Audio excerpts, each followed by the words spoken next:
The Fallout show, like any other form of fiction, is subject to a variety of opinions. By and large, it appears that most enjoyed it, but among some of the established fans, there's a bit of resentment. I have been asked to do a video over the show, but I feel doing a number of videos is a bit better for the topic.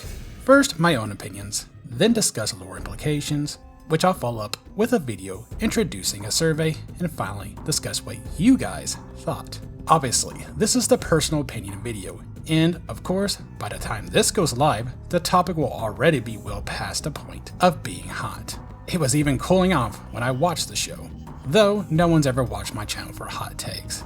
For this video, I'm not going to do an in-depth review or anything, not even incredibly organized, just me talking about what I enjoyed and what I didn't. So, let's begin. I feel the best way to start this off is by talking about what I liked and what I disliked. I'll begin with the likes. The West Coast setting was something I enjoyed, because I feel a bit more attached to the West Coast stories over the East Coast ones. I feel there was a bit more material to pull from overall and was hoping to see such referenced a bit more than they were, particularly for classic Fallout stuff. Speaking of classic Fallout, the highly over-the-top violence in some scenes did feel classic Fallout inspired. That's probably not the intent, but if you know how gory some of the classic sprite work got, you can at least see the parallels. I also enjoyed the amount of activities the Vault Dwellers could engage with in Vault 33.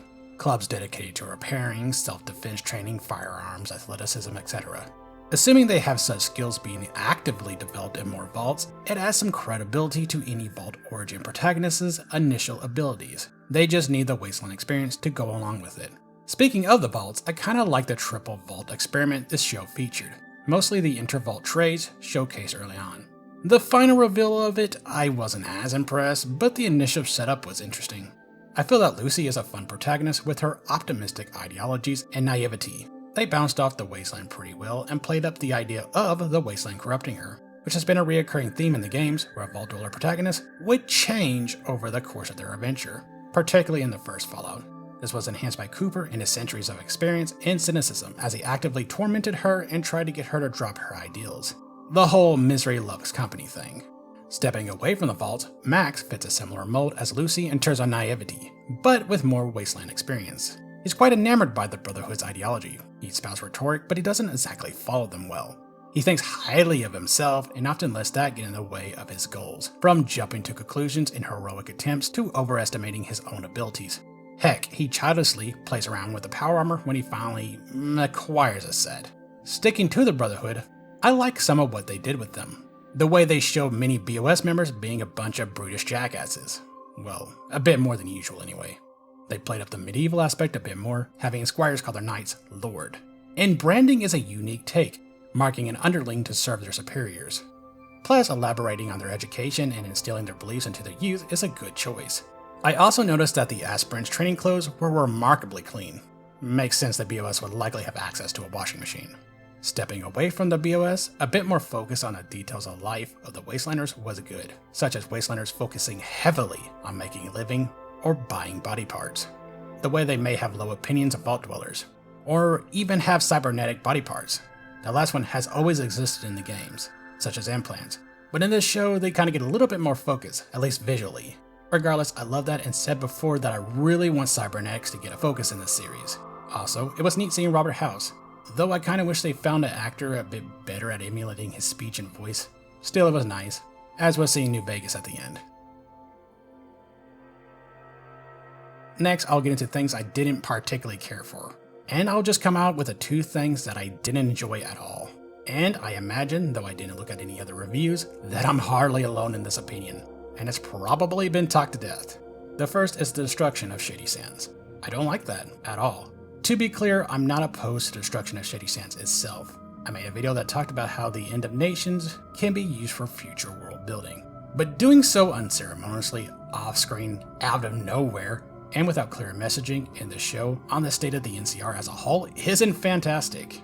The lack of clarity was so bad that this needed to be commented on by Todd Howard himself, and even then, it's a little vague. Shady Sands is a pretty beloved, iconic city, and I really feel like this should have been done in a game, not for a TV show's plot purpose. And typically, Bethesda doesn't like having definite ends to a major location, so they have wiggle room in the future, which makes it a little weird they let this happen. The second, nearly 100% confirming who dropped the bomb isn't great. There was a fun in the mystery, and making it Vault-Tec did it is worse. Although, with that last bit, it's more like the conglomeration of several elites, given this roundtable meeting. So it's less Vault-Tec did it and more like these elites did it. Still, it pulls at the old Fallout movie pitch that originally had the Vault Dweller discovering that Vault-Tec dropped the bombs. And even when I read that well over a decade ago, I felt it was a pretty dumb idea. It's not the same entirely, but the shades are definitely there. Even the wiki apparently sees the correlation. Regardless, both of these do have some ways to convolutedly write around it, which I'll go over in the follow-up video. But for now, I just don't enjoy these aspects. There's a few lesser problems. Pre-war life still looks idyllic. This is because we usually only see snippets of pre-war life in well-to-do upper-middle-class families. This is the same criticism I have with Fallout 4. We don't really get to see what most people go through. Plus side, they showed a fair bit of societal and political tension. That's good. The mutant vault is kinda weird, and honestly less for the mutants themselves. I'd kinda like to see more mutated people out there. But the whole Shady Sands cult thing is kinda odd. Though I guess there's been weirder cults formed for even weirder reasons in this series. Incidentally, why didn't Lucy just tell Max what she saw when she had the chance? If Max just dismissed it because of said weirder cults existing, then alright. As it is, it just feels like one of those cases where characters act dumb to move the plot forward. And finally, the ghoul serum. Well, possibly two different ghoul serums? One keeping Cooper from going feral and the other turning Thaddeus into a ghoul? Maybe? But the lack of explanation kinda hurts a bit. I know, future elaboration, hopefully. But with Cooper, the implications are suspect. Mostly because the show seems to suggest that this stuff has been around for a long while rather than a recent development. And if it's been around a long time, you'd expect more ghouls to be using it, or at least mentioning it in prior games. Mostly because this stuff would be a pretty big deal for ghouls. So this, as a retcon, is a bit harder to believe. I suppose suggesting it's a placebo may explain things, but still, you'd expect some kind of dialogue about it in the older games. As for the ghoul serum used on Thaddeus, well, that's up for debate. There's really no confirmation he even turned into a ghoul. Just Max saying, I think. If he is, might be what Hancock took. If he's not a ghoul, might be the healing factor serum from 76. Would make some sense. Overall, I think the show is fine. I liked it more than not. There's some really questionable choices though. Really questionable. Though I don't think they're so bad they can't be worked around. Still, it was a decent show for me. I felt like it was designed by someone who is familiar with the material, but may have missed some steps. One of those cases where they misremembered details or got too excited to implant some of their own ideas from favoritism, or what they felt was idealistic based on their own taste. On the plus side, the lack of super mutants was refreshing. I hope they give some more callouts to classic Fallout material. I'd like to see T-51 in the plasma caster. They at least had the same 10mm pistol as a classic Fallout did. That said, based on reviews and what discussions I've seen, it seems like the show did follow well enough that most people enjoyed it, even if there are some fans that are less than pleased with the direction it took. I myself am in the it's mostly good camp. Besides the questionable details, I think it's an overall decent addition. But I will be talking a bit more about possible lore contradiction and implications in the video that follows this one. And a special thanks to my channel members, especially my members, ThriceOver members, like That Crazy Game Developer and Danny McVie. If you'd like to support me and join as well, I'd be more than happy. Otherwise, like, share, subscribe, all that typical YouTube stuff. Thank you. Have a good one.